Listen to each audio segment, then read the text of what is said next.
¿Qué tal? Muy buenas.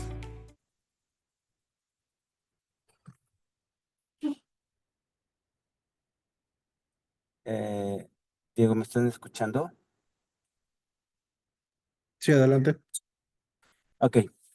¿Qué tal? Muy buenas tardes. Bienvenidos a este nuevo podcast, webinar de IntelliJuris, donde vamos a tratar una cuestión realmente importante que tiene que ver con la implementación del nuevo Código de Procedimientos Civiles y Familiares para México.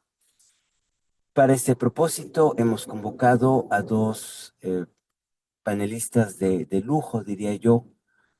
Por un lado, a la magistrada Mariela Ponce, quien no voy a hacer un largo resumen de su currículum vitae porque sería importante, pero simplemente les diré que ella tiene una carrera judicial de toda la vida y que además fue presidenta del Tribunal Superior de Justicia de Querétaro, y en esa capacidad tuvo la oportunidad de seguir muy de cerca lo que ha sido el desarrollo, la implementación del sistema que trae el nuevo Código de Procedimientos Civiles y Familiares.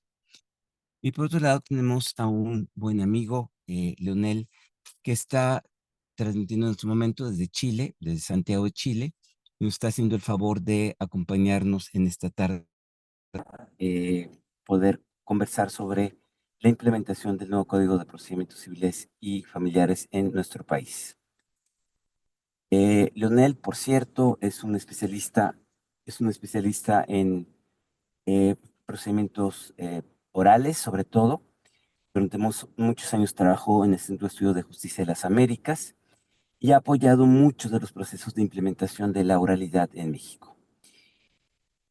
Además, este webinario se da en el marco de una invitación que queremos hacerle a todos ustedes. IntelliJuris ha preparado un diplomado específicamente diseñado para hablar sobre los problemas, sobre el desarrollo, sobre la implementación del nuevo Código de Procedimientos Civiles y Familiares en México, al cual los invitamos a todos ustedes. Es un diplomado que, aunque tiene un costo, creemos que vale la pena. Y quiero también comentarles que al final de esta sesión les pondremos en la pantalla un código que les permitirá, si ustedes así lo deciden, inscribirse en este webinario perdón, ese diplomado con un descuento del 20% o 25% si lo hacen antes del fin de marzo. Dicho esto, y para empezar esta conversación, este conversatorio, me gustaría empezar por preguntarle a Leonel en términos muy generales, ¿por qué ha sido importante la oralidad? ¿Qué es lo que nos aporta la oralidad frente al procedimiento escrito? ¿Cuál es el racional que la soporta? ¿Y por qué en realidad se trata de un momento muy importante que no solo comprende a México, sino a muchos países de América Latina, y que nos permite entender, que nos permita a través de su explicación entender cuál es el sentido, la racionalidad, la lógica de la oralidad y en qué contribuye a un mejor acceso a la justicia? Leonel, adelante, por favor. Bueno, muchísimas gracias, Sergio. Muy buenas tardes a todos y a todas quienes nos acompañan, especialmente a los colegas de IntelliJuris. Muy agradecido por la invitación y a la magistrada y querida amiga Mariela Ponce por bueno, convidarme también y componer junto conmigo el panel en el webinario del día de hoy. La pregunta que formula Sergio es muy relevante porque nos pone en el contexto de cómo llegamos al Código Nacional en México, en el sentido de que no es una novedad en América Latina, sino que más bien es la consecuencia de un largo proceso de reforma que comienza con la reinstalación de la democracia en nuestros países. Traigo esta nota histórica porque sería incompleta mi respuesta si hablara de la oralidad solamente en términos técnicos. La oralidad es, en todas las materias, un gran reclamo de los nuevos sistemas democráticos que se estaban reinstalando a fines de los años 80, a comienzos de los años 90 en toda Latinoamérica, que de forma común abandonamos dictaduras o conflictos armados internos. La gran mayoría de los informes de derechos humanos de la época reclamaban la necesidad de que los sistemas de justicia avanzaran hacia mayores grados de transparencia y de respeto a los derechos humanos. Uno de los componentes en esa agenda, que todavía está en marcha, aunque lo veamos un poco lejos, hayan transcurrido 45 años, esa es la misma agenda, tiene que ver con la introducción de la oralidad. Una oralidad que en la década del 90 y de los años 2000, 2005, fue mucho más intensa en materia penal. No es casual que en México se hayan producido en los estados las reformas procesales penales en esa época. En el caso de México también con un código nacional producto de una reforma constitucional. Pero luego la segunda etapa de la oralidad tiene que ver con la materia civil, y me refiero a lo civil en términos genéricos, no solamente a la materia civil propiamente, sino también llamado no penal, la disciplina no penal. Y esa segunda etapa de la oralidad no podemos desconectarlas de esa nota histórica, de la necesidad de transparentar los procesos judiciales que lógicamente parten con la materia penal, por las materias por los casos que resuelve.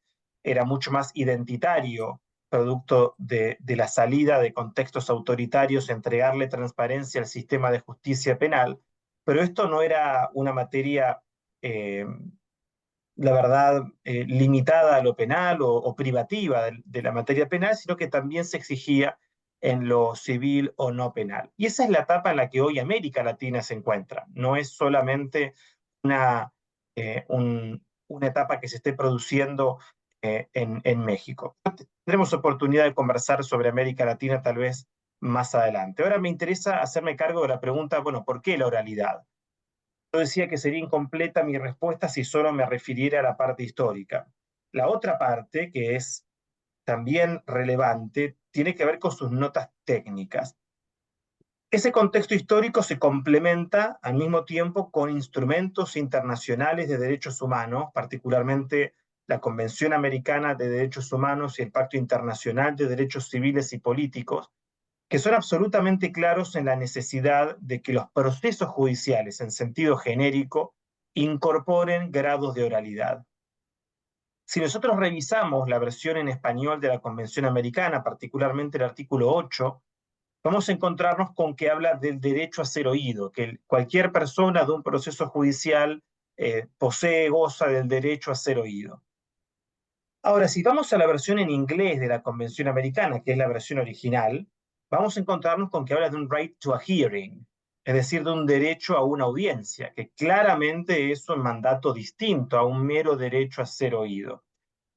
Cuando escudriñamos sobre este derecho a una audiencia, que no es más que el parangón de la Convención Europea de Derechos Humanos, que establece exactamente lo mismo, vamos a encontrarnos con mucha jurisprudencia del Tribunal Europeo y también de nuestra Corte Interamericana, que comienzan a plantear la exigencia, ya no la opción, sino la exigencia de que los procesos judiciales, ya no penales, sino civiles, familiares, laborales, incluso administrativos muchas veces, hay muchas sentencias administrativas, Baker versus Austria, por ejemplo, en Europa, que es un caso, un leading case en materia de oralidad administrativa. Vamos a ver que ya la oralidad, la audiencia oral, es un derecho de todo proceso judicial, incluida la materia que nos convoca en el día de hoy, que es la materia civil y familiar. Por lo tanto, yo diría que cuando hablamos de la oralidad, tenemos estas dos notas, que son notas históricas y notas técnicas, que son bien relevantes para poder entender. Ahora, ¿qué es la audiencia oral? ¿Qué es una audiencia oral? ¿Cómo podemos definirla? A mí me gusta mucho definir la audiencia oral. De hecho, justamente ayer en clases aquí en la facultad trabajábamos con este tema en grado. Decimos que la audiencia es una metodología para la toma de decisiones. No es más que una metodología de trabajo, una metodología central para tomar decisiones en el proceso. Ahora, el hecho de que sea una metodología no significa, porque esto también lo hemos escuchado y mucho, que la oralidad sea una mera técnica de comunicación o de narración. La oralidad, por el contrario, es una forma de comunicación, por supuesto, en donde se entrega información, pero no hay que reducirlo a una mera expresión verbal. Oralidad no es verbalización. No todo acto verbal ante un juez constituye un sistema oral efectivo. Y esto es central, esto es muy, muy importante. Yo recuerdo el año pasado que tuve la oportunidad, la suerte de trabajar en Querétaro, en el Poder Judicial de Querétaro, cuando Mariela presidía su tribunal, con colegas, jueces, magistrados, un curso de muy alto nivel, con un público muy, muy exquisito en sus conocimientos. Y recuerdo muy bien que hablábamos sobre esto, por eso lo traigo a colación, porque uno de los grandes desafíos del Código Nacional de Procedimientos Civiles y Familiares en México, como lo es en muchos países, es no reducir la oralidad a un mero acto verbal, que es uno de los males que hoy vemos incluso en materia penal. La burocratización o la liviandad con la que se litiga sin entender que verbalizar un documento no constituye un sistema efectivo de oralidad. Por eso, en general, suelo trabajar con tres componentes que distinguen a una audiencia oral. La audiencia es una metodología que primero reúne a todos los actores involucrados. En la audiencia deben participar actores que, primero, alguien que demanda o señala, otro que resiste esa demanda y se defiende, y un tercero que resuelve. Y aquí ustedes dirán, esta es una idea simple. Bueno, Ferraioli, de hecho, lo planteaba claramente en Derecho y Razón, cuando decía esta trilogía o esta estructura triádica del proceso es muy simple, pero nos ha costado siglos implementarla. Y tiene mucho sentido. Entonces, el primer elemento que distingue una audiencia es que reúna a todos los actores involucrados. Lo segundo es que favorezca la aportación de información, que sea una instancia en donde las partes puedan aportarle al juez datos para entender el conflicto, para saber por dónde transita el conflicto. Y en tercer lugar, que esa información que se aporta pueda ser controlada por la contraparte, que se pueda materializar el derecho a la contradicción, ya no como se concebía con sus formulaciones iniciales, que era una colaboración entre las partes, sino el control efectivo de la contraparte de la información para depurar la información y entregarle al juez información de alta calidad para que el juez tome una decisión de alta calidad. Vuelvo en esto a la pregunta que hacía Sergio al inicio. Bueno, ¿por qué la oralidad? Además de las notas históricas y técnicas, o dentro de las notas técnicas para no complejizar el asunto, diríamos que una de las grandes expectativas que tiene la oralidad es generar decisiones de mejor calidad. El sistema escrito, entre muchos problemas que tenía, yo ni siquiera hablo de afectación de garantía, sino de problemas, estaban vinculados a decisiones de baja intensidad o de baja calidad. La oralidad lo que busca es confrontar posiciones, depurar información y en esa depuración que el juez tenga para tomar su decisión la posibilidad de contar con datos que han sido controlados previamente por los propios protagonistas del conflicto. Por eso cuando hablamos de la oralidad, hablamos de principios medulares como el de la inmediación, para que el juez conozca ininterrumpidamente la información, el sometimiento a la contradicción de la información que presentan las partes, de forma pública, continua y concentrada. Y estos principios tienen que ver con lo que busca la oralidad, que es asegurar que las decisiones sean justas, que sean racionales, que sean producto de una discusión en donde se pueda depurar la información y que, por lo tanto, se refleje en el producto de esa audiencia. Bueno, lo dejo hasta aquí para no extenderme tanto y ir cumpliendo con los tiempos que hemos pactado. Muchas gracias, Leonel. Pues ha sido una estupenda introducción. Has dicho muchas cosas muy importantes, desde el contexto en el que surge la oralidad, su propósito y sobre todo estas últimas ideas que nos has comentado en el sentido de que la oralidad no nada más es una, digamos, formalidad de pasar de lo escrito a lo oral, sino que tiene toda una lógica y que es un método para tomar decisiones y que, bueno, implica un método para tomar decisiones judiciales de manera más eficaz, más rápida, más justa, para brindar al final del día el objetivo que es un mejor acceso a la justicia, eh, y que además va más allá de la parte penal y que ahora, eh, en concreto, con la expedición del nuevo Código de Procedimientos Civiles y Familiares en México, va a tomar una parte muy importante de la litigiosidad en México. Pues si vemos la estadística que se genera en materia de justicia local, la mayor parte de los conflictos se concentran justamente en el área familiar y en el área civil. Ahora, déjenme permítanme pues darle la palabra a la magistrada Ponce.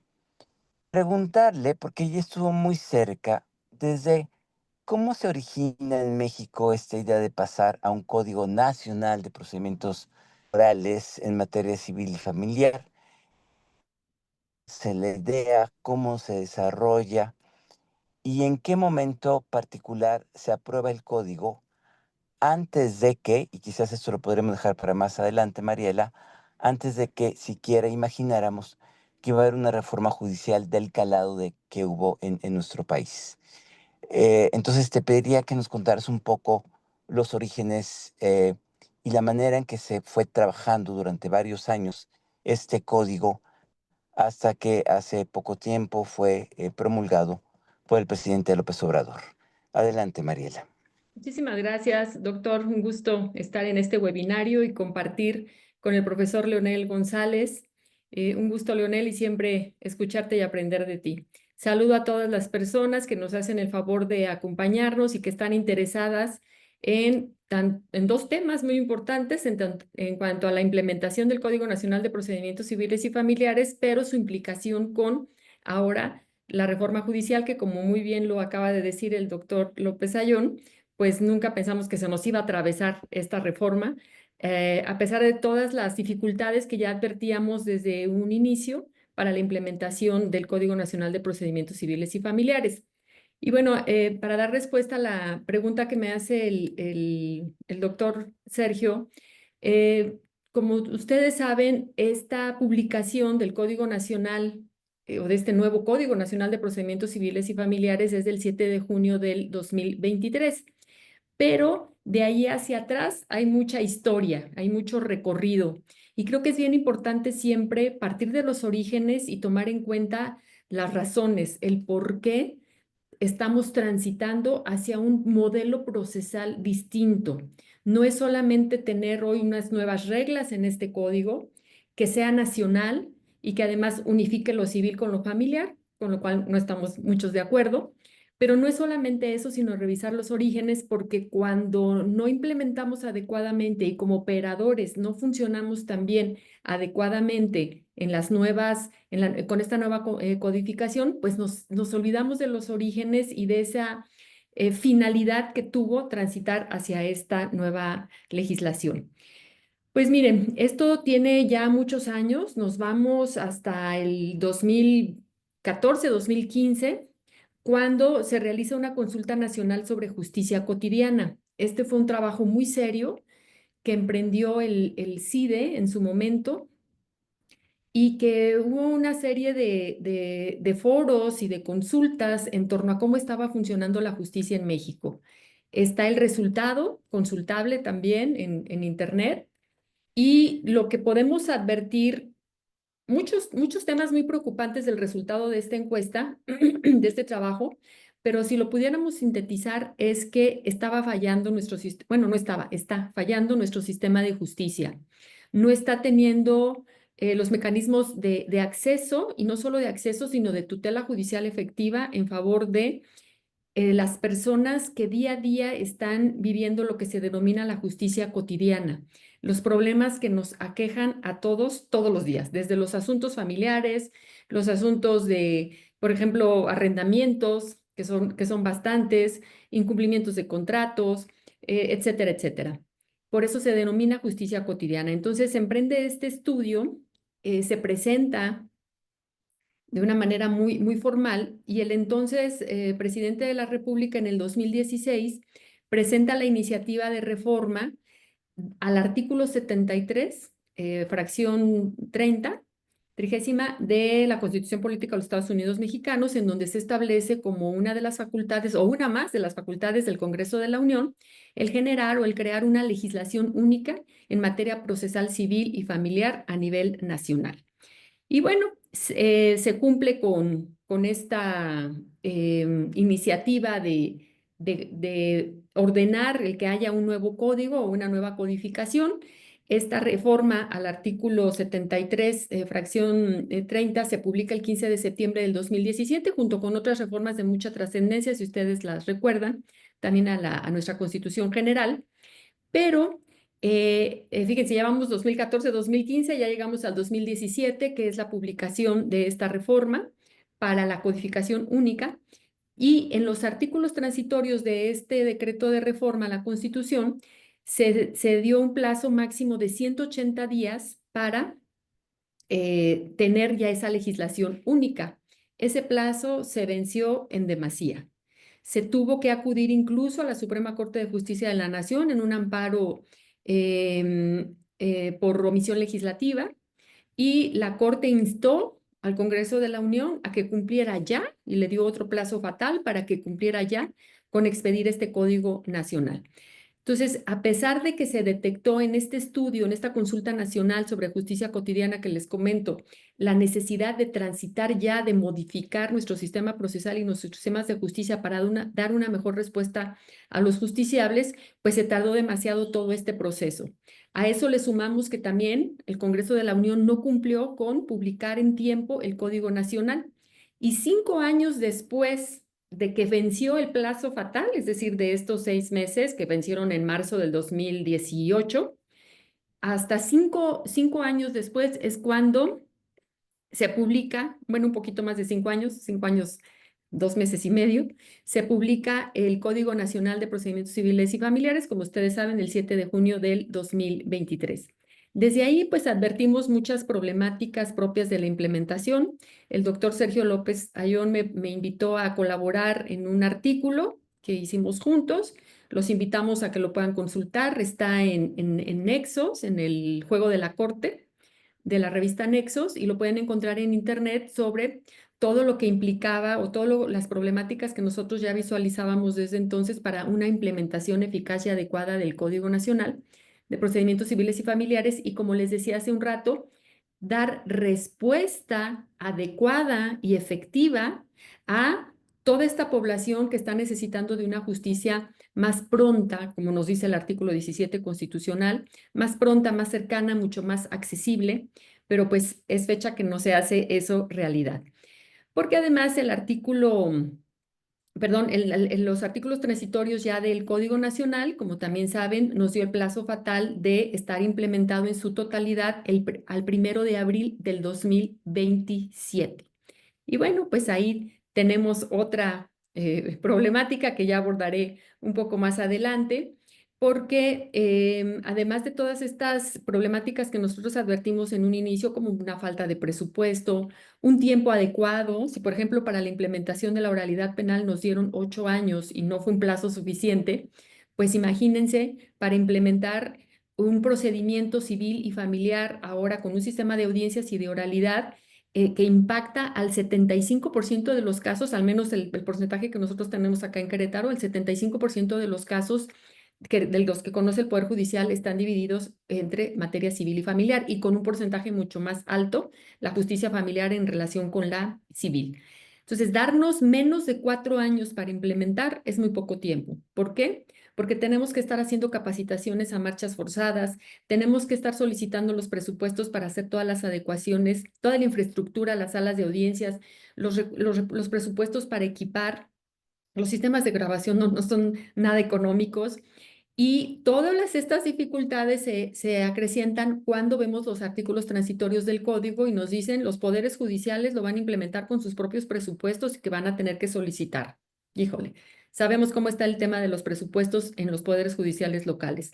Otra parte muy importante que nos dice es no puede haber ampliaciones presupuestales para los servicios personales. Lo que nos está diciendo ese transitorio es que todas las personas que hoy funcionan en los juzgados civiles familiares van a ocuparse del sistema tradicional, que va a dejar de tener vigencia el 31 de marzo del 2027, y el 1 de abril del 2027 ponerse una ideología distinta, porque como lo acaban de escuchar del profesor Leonel, no es solamente decir qué decía antes el artículo y qué dice hoy, no, es un cambio que viene desde acá, desde el aspecto ideológico, concebir adecuadamente la oralidad y todos los principios que están subyaciendo ahora o que subyacen, perdón, al procedimiento tanto oral, tanto civil como familiar, y que sean las mismas personas, los mismos operadores los que estén enfrentando tanto el del sistema tradicional como el del sistema de oralidad.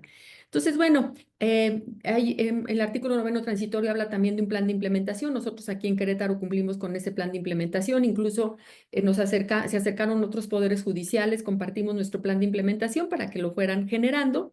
Y de acuerdo a esas etapas que nosotros iniciamos desde el año pasado con la capacitación, pues ir haciendo las peticiones presupuestales para cada uno de estos años.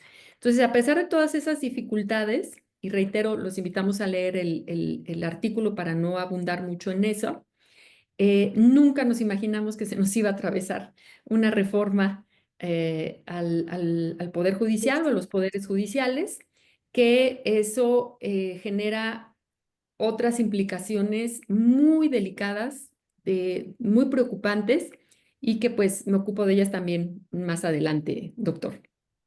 Gracias, Mariela. Y en efecto, pues digamos, el Código Nacional surge de una preocupación que no existe desde hace muchos años en México, y es cómo podemos lograr efectivamente un mejor acceso a la justicia, de constatar que teníamos problemas graves en materia de justicia familiar, de justicia civil, y que ese código, por lo menos desde el punto de vista procesal, busca encontrar un remedio a través de la implementación de toda la oralidad que, como nos explicaba Leonel, no es solo un cambio de forma, es un cambio muy profundo en la manera de entender el proceso y sus resultados.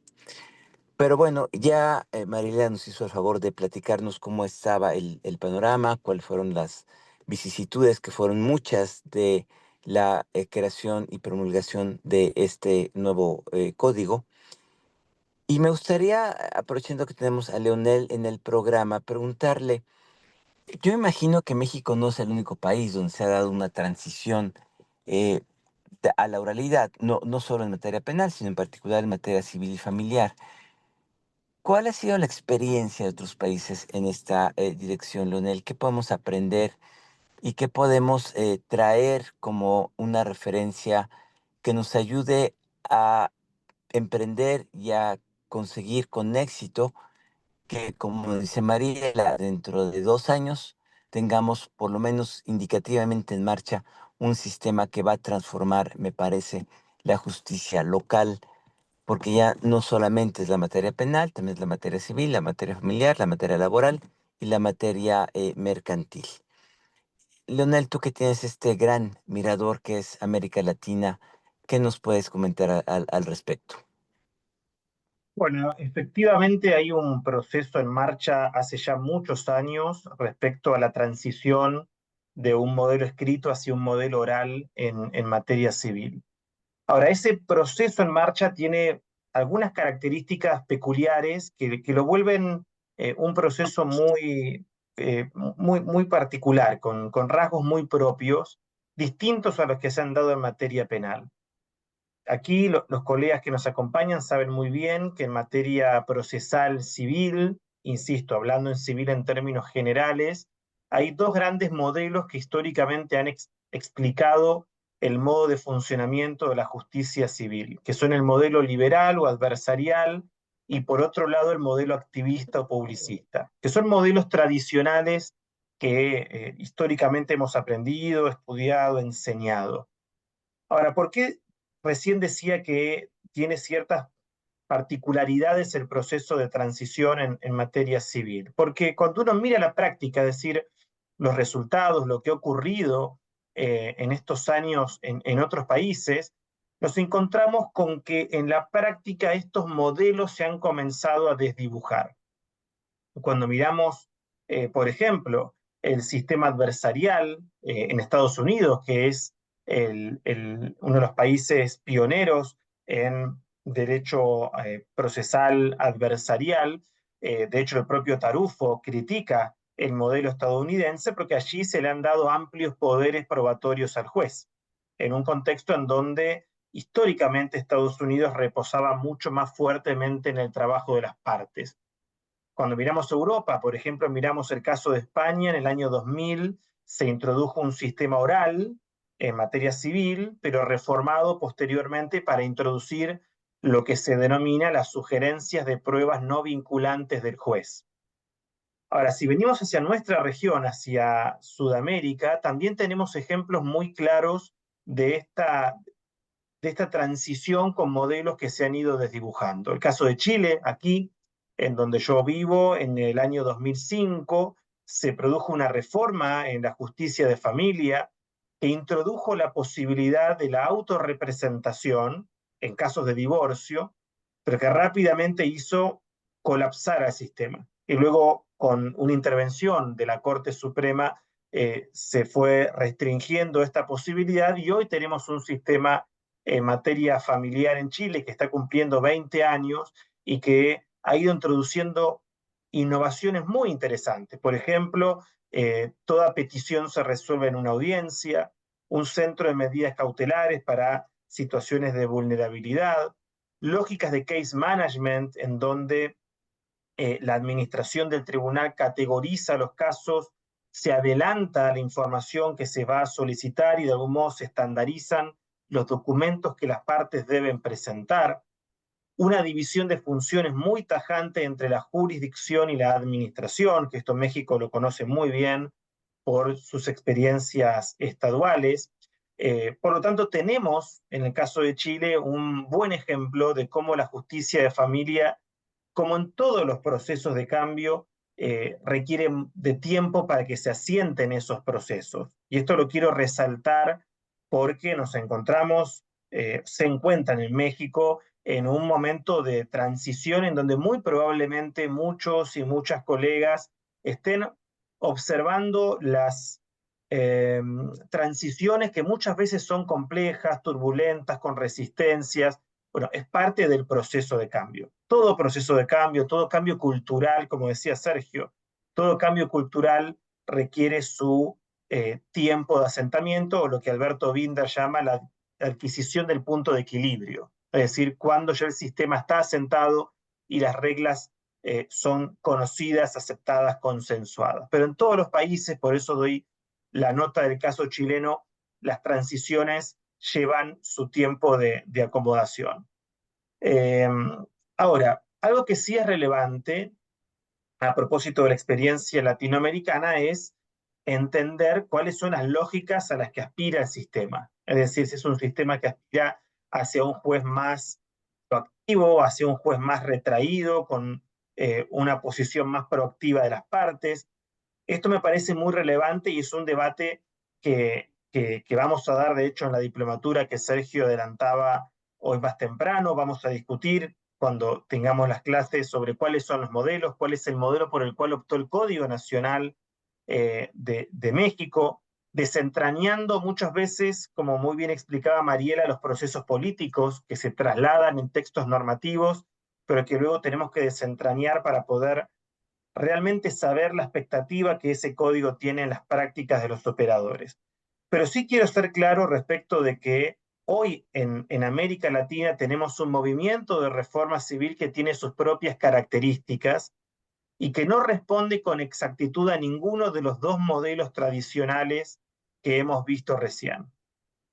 Todas las últimas reformas nos los han ido demostrando. En el 2016, Colombia, Brasil, Ecuador y Bolivia fueron 4 países que introdujeron reformas muy notorias en sus códigos procesales civiles. Por ejemplo, Brasil con un modelo que introduce el precedente obligatorio, que es muy clásico del modelo europeo del modelo anglosajón, no tanto del modelo europeo continental del cual nosotros somos herederos.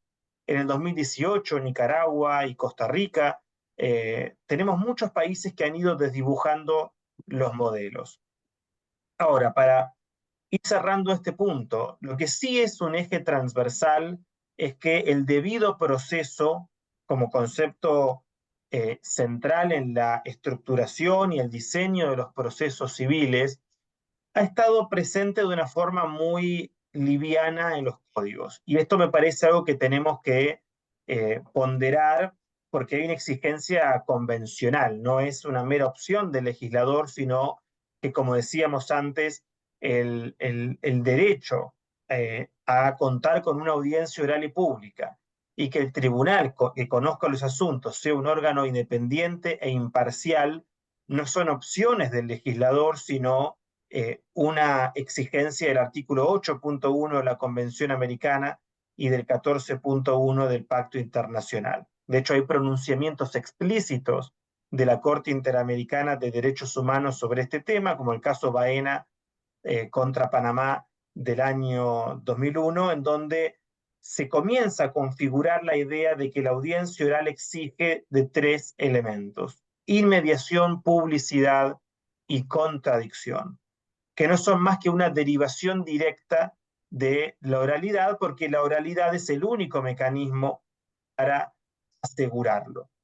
Nuestras regulaciones, y también quiero con esto descomprimir la situación de México, ha sido muy zigzagueante respecto a esta regulación. Si miramos la ley de familia de Chile del 2005, la ley de justicia laboral del 2008, por ejemplo, no hacen referencias al debido proceso. Pero aún hay reglas limitativas de la publicidad. En la justicia laboral de Chile se entiende la publicidad como un mero acceso a la información, no como un principio político. El Código General del Proceso de Uruguay del año 1989 menciona solamente la publicidad y la inmediación, no el debido proceso y la audiencia oral, lo mismo el Código Modelo para Iberoamérica.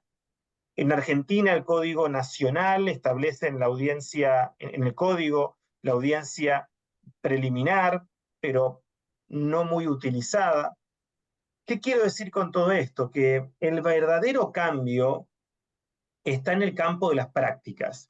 El verdadero cambio, si alguna conclusión podemos extraer de lo que ha ocurrido en América Latina en estos últimos 25 a 30 años, es que los códigos nos marcan un camino y desde ya que son centrales porque son como la maqueta que nos entrega el arquitecto, es decir, que nos sitúa sobre cómo debemos distribuir los roles, los plazos, pero lo cierto es que quien va a modelar finalmente la estructura del proceso es el juez, la jueza, los litigantes, de allí que sea tan relevante espacios como estos o de formación, donde traduzcamos las exigencias de los códigos y de los instrumentos internacionales como la Convención Americana en prácticas, en cuáles son las prácticas que el sistema requiere, porque allí se juega el éxito o el fracaso del sistema. Y este creo que es la gran conclusión que podemos extraer de lo que ha ocurrido en América Latina y de lo que hemos aprendido de las reformas en nuestra región. Leonel, tu respuesta abre innumerables preguntas. Y bueno, como el tiempo corre y hay que ordenar un poco, voy a reutilizar tu metáfora del arquitecto que que nos entrega un diseño, pero que después tiene que ponerse en ejecución, desplegarse y que ahí hay otra parte muy importante. Mariela, no sé si va a ser excesivo, pero bueno, déjame ponerte entonces estas dos preguntas. Uno, desde el punto de vista del modelo, del diseño eh, que trae implícito el Código de Procedimientos Civiles y Familiares, ¿cómo lo caracterizarías? ¿Dónde dirías tú que se ubica este diseño que trae el código y que entiendo fue muy debatido y que hubo muchísimas discusiones alrededor de por dónde tendría que ir el diseño del, por lo menos desde el código del procedimiento. Y una segunda pregunta que tiene que ver con algo que tú conoces muy bien. ¿Cómo prevés que va a ser eh, la formación, la capacitación y el despliegue inicial de este código en México? Sobre todo por la magnitud del cambio, porque va a suceder en medio de una reforma judicial donde vamos a tener nuevos jueces electos a partir, en algunos casos, de junio de este año, en otros casos será un poco más adelante, pero no más allá de 2027. Y tres, ¿cuáles son los grandes desafíos que tenemos que enfrentar y cómo consideras tú, sobre todo considerando tu experiencia como juzgadora y como presidente de un tribunal, qué camino tenemos que recorrer con gran premura y que tenemos que hacer de manera muy precisa para que no nos vayamos a equivocar en un proceso que de por sí es ya complejo? Mariela, adelante, por favor. Sí, muchas gracias, doctor. Pues como lo mencionaba Leonel, y es de la parte que vamos a abordar en el diplomado para identificar muy bien todos estos modelos, pero antes de referirme a un modelo en específico, también como parte de los antecedentes, creo que conviene precisar el que se presentaron varias propuestas, dictámenes, e incluso también, y Querétaro participó en esta parte de pedir o solicitar que la materia familiar quedara por separado de la civil, separada de la civil, perdón.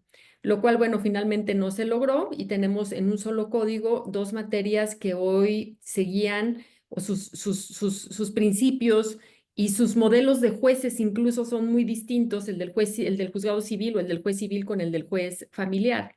Hoy la justicia familiar ya no la podemos concebir exclusivamente dentro del derecho privado, por los grupos prioritarios que se ven ahí involucrados, como los niños, como las mujeres, como personas adultas mayores. Y por eso el juez tiene un papel y una función, un rol muy diferente a la que tiene un juez civil. Entonces, desde ahí, el ya conjuntar en un solo código o en un solo procedimiento, aunque esté especificado los procedimientos civiles y los familiares, seguían por los mismos principios y conjuntarlo, pues no creemos que hubiese sido lo más conveniente. Entiendo, las razones políticas pueden ser muy válidas desde el punto de vista de, bueno, si con una codificación nos hemos tardado tanto, el estar sometiendo a debate, a análisis, dos codificaciones por separado, creo que nos iban o se iban a llevar mucho más tiempo. También lo que comentábamos en este artículo que invito a todas las personas que nos siguen a que lo consulten, lo puedan leer, pues es que dentro de estos modelos, como yo siempre lo digo, sé que es un error decirlo así, pero pues así nos está funcionando en nuestro país, que tenemos un federalismo muy centralista, en donde todo, cada vez son más facultades al Congreso de la Unión y cada vez tenemos más legislaciones únicas a nivel nacional, cuando en nuestro propio país tenemos condiciones muy distintas en el norte, en el centro, en el sur, y si hoy se nos dificulta proponer una reforma que sea necesaria en nuestros congresos locales, pues lo que significa poder proponer tan solo una reforma que esté en el ámbito competencial del Congreso de la Unión, que es el único facultado para legislar en materia procesal, ahora civil y familiar. Pero bueno, eso es lo que tenemos ahora. Creo que ya no es tiempo de estarnos quejando de todo eso, sino más bien cómo vamos a enfrentar esto y cómo nos vamos a preparar para tener una adecuada implementación. Usted me decía o me preguntaba, doctor, ¿cómo va a estar todos estos procesos de formación, de capacitación, de contar con nueva infraestructura, con salas de audiencias equipadas, etcétera, cuando, pues, como decíamos hace un rato, se nos ha atravesado una reforma judicial o mal llamada reforma judicial, pero bueno, así se le identifica, que tiene que ver con, pues supuestamente procesos de legitimación sobre quienes ejercen la función jurisdiccional. Esta reforma tiene eso en el fondo, o ese es el argumento que se ha estado manejando, legitimar la legitimación social de los jueces, cuando sabemos que los jueces se legitiman pues a través de sus decisiones y la racionalidad en sus decisiones judiciales. Pero bueno, ya vamos a dejar también ese punto atrás. Al final ya es una reforma, ya es vigente, ya es constitución y los jueces somos los primeros en acatar las normas constitucionales. Cuando viene la publicación del Código Nacional, bueno, desde la aprobación, pero ya después publicación del Código Nacional de Procedimientos Civiles y Familiares, se anuncia con bombo y platillo, se hacen spots en televisión, en radio, todos los vimos, diciendo que ahora sí cumplimos y tenemos mejores mecanismos de acceso a la justicia en favor de las personas y vas a resolver pronto tus casos porque ahora ya son orales. Todo eso que se dijo, que bueno, sí es la finalidad de la reforma, claro, pero pues nunca dicen la realidad de cuánto tiempo se iba a llevar la implementación y que además no se estaba contemplando un presupuesto suficiente para ni para la justicia federal ni para la justicia local y poder implementar adecuadamente todo esto. Pero bueno, pues ahí se nos viene esta reforma que el 5 de febrero del año pasado se presenta una serie de iniciativas o de reformas por parte del presidente de la República y una de esas reformas pues era la de la reforma al Poder Judicial. Viene una realidad después de la elección, las elecciones de junio del año pasado y bueno, lo que todos sabemos, que el 15 de septiembre del 2024 se publica esta reforma constitucional en materia del Poder Judicial, en donde vamos a elegir por voto popular a magistrados, jueces, ministros de la Corte, magistrados del Tribunal Electoral, etcétera, etcétera. Pero ahora todo se ha volcado hacia la reforma judicial. Se han olvidado por completo del Código Nacional de Procedimientos Civiles y Familiares y que estamos en transición y en procesos de implementación. Entonces, ahora en los poderes judiciales tenemos que hacer dos implementaciones: la reforma judicial, o la llamada reforma judicial, y la implementación, que desde mi punto de vista es mucho más importante para dar una respuesta a los justiciables, que es la del Código Nacional de Procedimientos Civiles y Familiares. Pero resulta que la reforma judicial requiere de un presupuesto muy importante. Llevar todo esto a elecciones no es cosa sencilla y es un presupuesto de los estados o del estado el que se tiene que invertir en eso. Entonces yo me pregunto, nosotros como poderes judiciales tenemos que ir a gestionar nuestros presupuestos año con año, lo que necesitamos para vivir o sobrevivir al interior de los poderes judiciales. A eso le vamos a sumar que de acuerdo con nuestro plan de implementación, tenemos establecidas determinadas cantidades o sí, cantidades para ir haciendo una implementación por etapas. Y ahora se tiene que sumar todo el presupuesto para las jornadas electorales y para los nuevos jueces. Entonces, ¿dónde nos quedó ahora la implementación del Código Nacional de Procedimientos Civiles y Familiares? Y además, como bien lo dice, doctor, el Código Nacional tiene que estar implementado a más tardar el 1 de abril del 2027. 2 meses después, el 1 de junio, o en junio, se tiene que llevar a cabo la elección de nuevos jueces. Al menos la mitad de todo el Poder Judicial de la Federación, de los que no van ahorita en la elección del 2025, y los poderes judiciales locales, de acuerdo a los diseños que cada uno ha establecido en sus legislaturas locales. Pero pues fíjense, hoy estamos capacitando a las personas, a los funcionarios judiciales, a los jueces, que advertimos con perfiles para que puedan transitar a la justicia oral. Lo acaban de escuchar de Leonel, o sea, la justicia oral no es solamente que ahora todo lo vamos a hablar y ya nada lo vamos a escribir, claro que no. Son metodologías de trabajo, claro, es verificar los hechos de un mejor modo y tomar mejores decisiones. Las ventajas que tiene la oralidad son muchas y es un instrumento muy importante para hacer realidad en la práctica los otros principios procesales. Uno por excelencia, que es el de contradicción, y permitir la publicidad, que hoy pues nuestros procedimientos judiciales no son transparentes, no son públicos.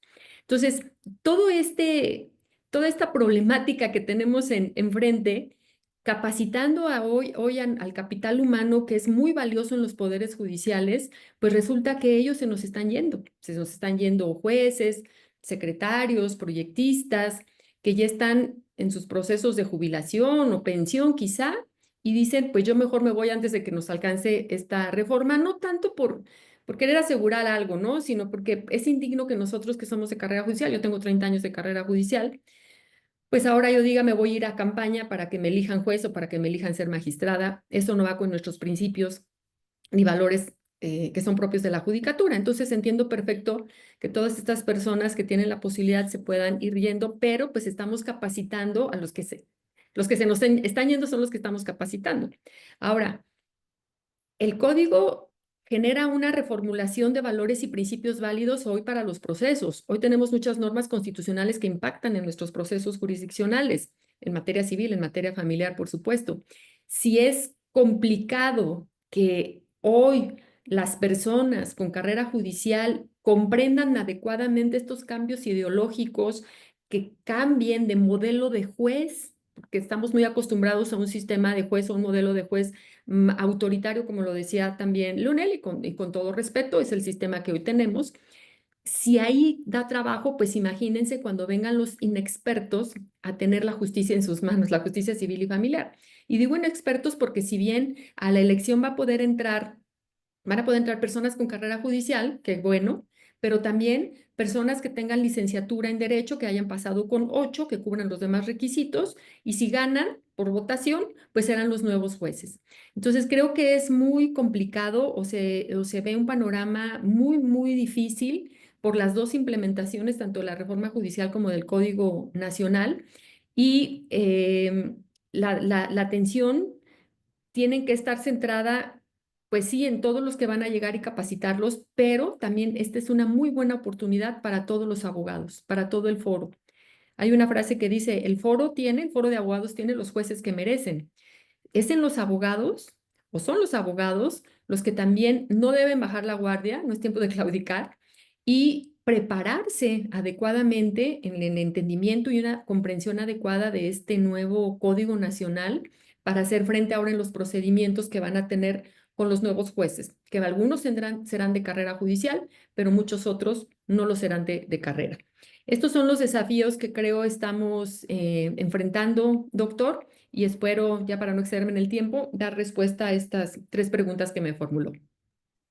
Muchas gracias, muchas gracias.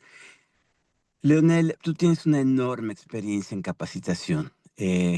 Has trabajado muchísimos años en esto. Y como Mariela lo describió muy bien, tenemos un panorama particularmente complejo en los próximos años, eh, digamos en general en la judicatura y en particular en la implementación de este nuevo código. Muy puntualmente, ¿qué nos recomendarías? ¿Qué sugerirías? ¿En qué cosas hay que poner el acento? Entendiendo que no va a poder ser un proceso que se va a completar en 2 años, desde luego que no, pero que si miráramos un horizonte de 5 o 10 años, ¿qué tendríamos que estar haciendo para que esto pueda al final del día resultar un eh, panorama, digamos, que con todas sus complejidades pueda ser más útil y más adecuado si pensamos que el objetivo final es tener un mejor acceso a la justicia y una justicia más pronta, más expedita y más asequible a los justiciables? Yo sé que es una pregunta muy compleja, no pretendo que nos resuelvas la vida, simplemente desde tu experiencia, danos 2 o 3 ideas de por dónde caminar, ¿no? Bueno, cómo no, Sergio. Respecto del contexto, sin lugar a dudas, como adelantaba Mariela, es muy complejo en el caso de México, pero al mismo tiempo creo, como también se mencionó, que ya a esta altura, con la situación bastante clara, tenemos que trabajar propositivamente, y de algún modo es lo que está detrás de tu pregunta, ¿no es cierto? Cierto, ¿Cómo salir de aquí con acciones concretas que logren hacernos cargo del contexto? Ahora, antes de entrar a esta pregunta, 2 o 3 notas sobre el contexto, eh, porque efectivamente es muy, muy relevante. Creo que este es un problema que excede a México, porque hoy América Latina está muy tensionada con respecto a lo que está en el centro de la escena, que es la independencia judicial. Hoy tenemos, tal vez como nunca en los últimos 40 años, una creciente imposibilidad de poder nombrar altos cargos, es decir, de poder hacernos cargo en serio de la independencia judicial. Si miramos rápidamente América Latina, vamos a encontrarnos con casos como el de Uruguay y de Argentina, donde el procurador general, en el caso de Argentina, hace 7 años, 8 años que está vacante, ministros de la Corte Suprema sin acuerdo del Senado, nombrados por decreto del presidente. Centroamérica también con nombramientos espurios, como el caso de Honduras y Guatemala, y no estoy exagerando, sé que estoy usando términos fuertes, pero no Fuertes. estoy exagerando.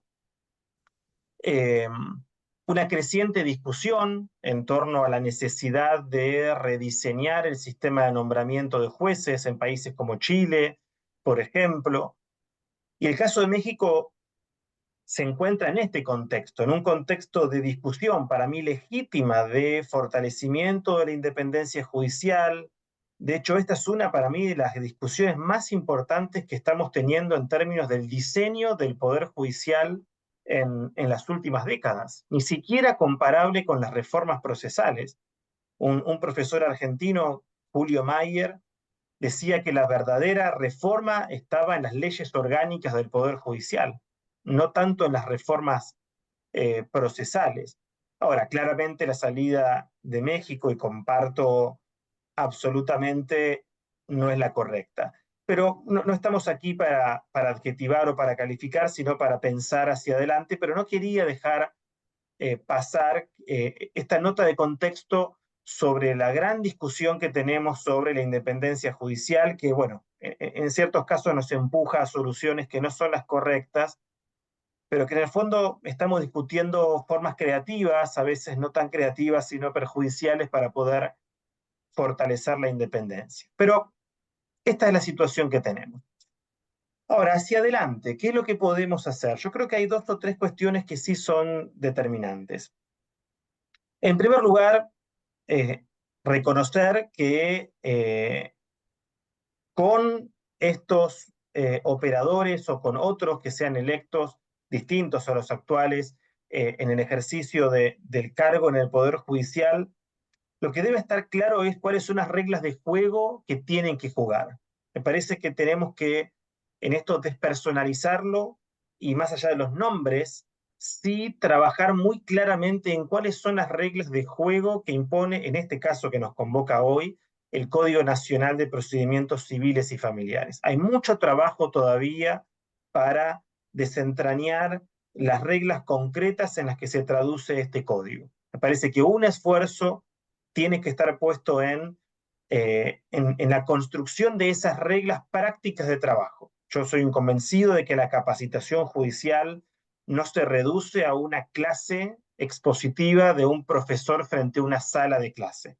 La capacitación judicial es un instrumento muy potente, no el único, por eso también somos críticos de lo que una colega argentina ha llamado el optimismo pedagógico. La capacitación es un instrumento muy potente, no es el único, pero muy potente para poder producir cambios y no se reduce a una clase. La capacitación es un proceso cultural en donde estamos pensando en desmontar prácticas para instalar otras.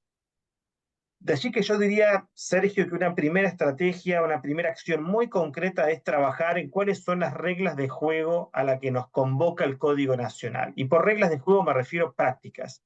¿Qué es lo que está pensando desde el rol del juez en una audiencia? ¿Qué metodologías puede emplear el juez para recoger información? ¿Qué tipo de preguntas? ¿Cómo construir la decisión? ¿Cómo el litigante tiene que construir su caso? ¿Con qué estrategia? ¿Cómo recolecta la información? ¿Cómo la presenta? ¿Cómo la argumenta? Bueno, podríamos estar mucho tiempo identificando qué prácticas están implícitas o en algunos casos explícitas en el código, pero que tenemos que sistematizar. Lo segundo que yo diría en torno a acciones concretas, reforzando que no se trata de una personalización, es decir, independiente de los nombres, tenemos que trabajar en cuáles son los procesos formativos para que esas reglas de juego calen en la práctica del sistema. Es decir, cuáles son las acciones de formación que, insisto, no se reducen a una clase, cuáles son las acciones en las que tenemos que trabajar para que esas reglas sean conocidas, sean aprendidas y se transformen en un proceso de cambio cultural. Es decir, que las adquieran y que sean parte de un largo proceso de trabajo. Una estrategia, por cierto, bastante obvia y evidente es programas de formación de operadores, que eso siempre tenemos que hacerlo porque siempre es necesario estar repensando qué estamos haciendo, cómo leemos el código, pero yo creo que hay que ir mucho más allá de un programa de formación. Hay que pensar en instancias como estas, de discusión, en programas mucho más particularizados, en programas que trabajen temas muy concretos. Me parece que ese es un segundo desafío que tenemos que trabajar, porque además América Latina nos muestra de que ya hoy las discusiones son muy puntuales. Estamos discutiendo, por ejemplo, medios de prueba específicos, cómo litigar la prueba electrónica, cómo litigar la prueba pericial. Creo que tenemos que pensar en acciones de ese tipo. Y lo tercero, y muy, muy relevante, porque México tiene experiencia en esto, y con mucho respeto me parece una experiencia de la cual tenemos que aprender porque no fue muy positiva, y es que estos procesos de cambio son procesos de largo, largo aliento. Sí, Hago el énfasis porque de verdad que son procesos de largo plazo. Son políticas públicas que están dentro de todo muy bien porque estamos modernizando los sistemas, más allá de críticas, detalles que siempre existen, pero son políticas públicas que requieren de un largo aliento, son políticas de largo plazo. Ahora, esas políticas de largo plazo no podemos abandonarlas rápidamente. Yo recién decía que con mucho respeto soy crítico porque me tocó trabajar mucho con la CEPEC, con la implementación del Código Nacional de Procedimientos Penales, Linares. y la CETEC se desarticuló ni bien el código entró en funcionamiento, Sí, sí, sí, correcto. o al poco tiempo. Y yo creo que eso es lo que tenemos que aprender. Las reformas no terminan cuando el código entra en vigencia, sino que allí comienzan. Allí comienzan Correcto. las resistencias, las interpretaciones, las reconfiguraciones rápidas que se hacen de los artículos del código para interpretarlos o leerlos desde la lógica anterior. Entonces, yo diría que una tercera acción es entender, y más que entender, institucionalizar un proceso de seguimiento y de evaluación permanente de la reforma que, como vemos, excede los nombres, porque independientemente de quiénes sean los jueces y las juezas, magistrados o magistradas, hay que estar mirando las prácticas y cómo esas reglas de juego, cómo esos programas de formación, que son las dos acciones previas, van moldeando el nuevo sistema. Entonces yo diría, tercer punto, asumir que es una política de largo alcance y que esa política requiere un monitoreo, una supervisión muy intensa para hacer marchas, contramarchas, ajustes, desajustes, para que el código se mantenga dentro de todo en las reglas de juego que tenemos que trabajar y que construir. Bueno, algunas notas de lo que podemos compartir. Muchas gracias, Leonel. Rescato dos ideas de lo que acabas de decir.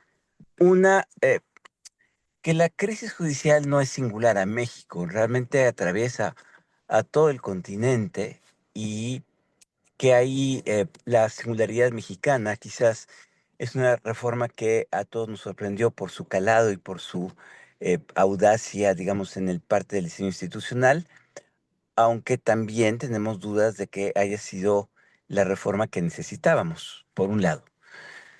Pero por otro lado, y eso es lo que quisiera yo subrayar, la importancia de visualizar que la implementación de este código no va a ser algo que se vaya a concluir en 2 años, sino que va a requerir un horizonte de largo plazo y unas políticas judiciales sostenidas para que pueda realmente permear el sentido y la lógica en la operación de los diferentes agentes que intervienen.